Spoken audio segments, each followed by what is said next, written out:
We're now joined live from Tel Aviv by Dr. Harel Chorev, the head of Middle Eastern Network Analysis Desk at Tel Aviv University's Moshe Dayan Center. Thank you for being here this evening.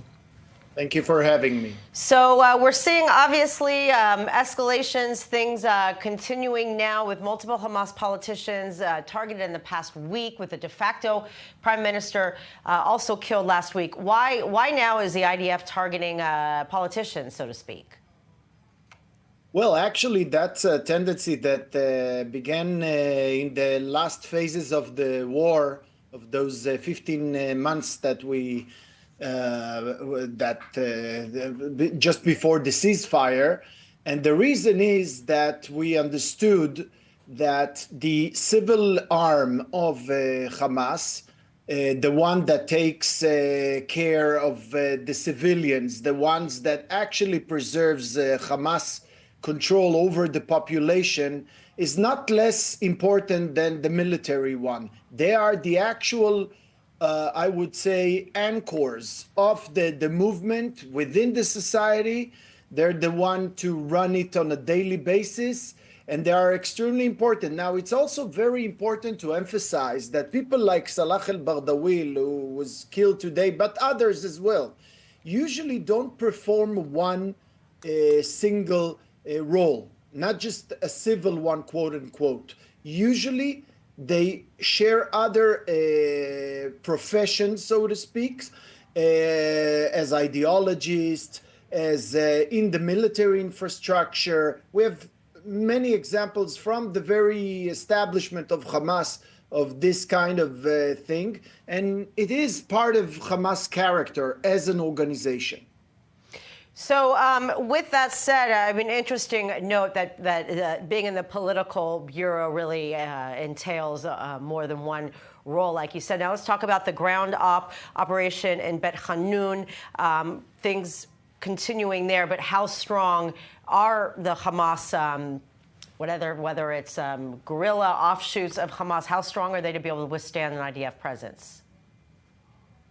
They're not strong to stand with that. I mean, we've been told several times that Hamas was able to, refill its ranks with new recruits, 20,000 or something like that it lost it during the war. But it's really, I cannot overstress how erroneous it would be, how mistakable it would be to think that it's tit for tat or one pair one. It's not. In Hamas, like any other, serious organization, to train someone, to turn him into a commander, it's not a coincidence that those commanders stayed in their role for 20 years. So once you're killing them, it takes a very long time to train someone to get in their shoes. So Hamas is not in any way or shape in the same position it was on October 7th.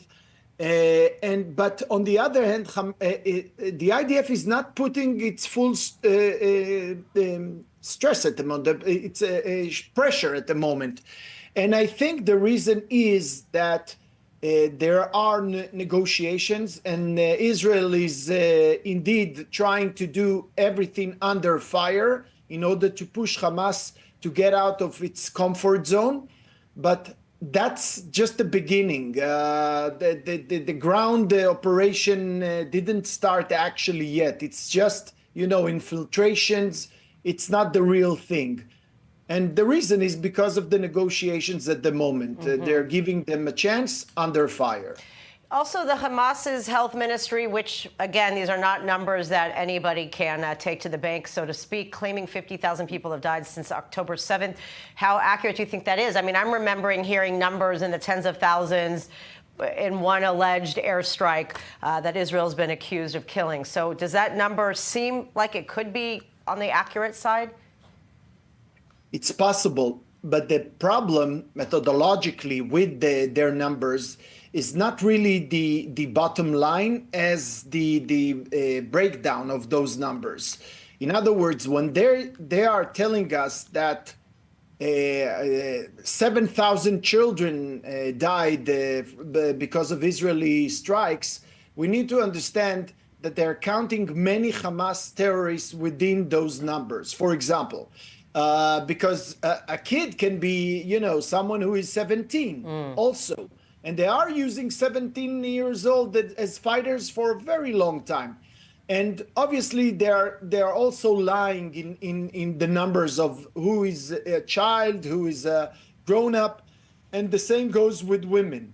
According to them, it's basically more or less something like 2/3 are women and children, and only 1/3 are adults. Some of them are obviously innocent, so they are lying about the breakdown, not necessarily about the bottom line of the fatalities. All right. Thank you very much, Dr. Harel Chorev. Much appreciated. Thank you very much.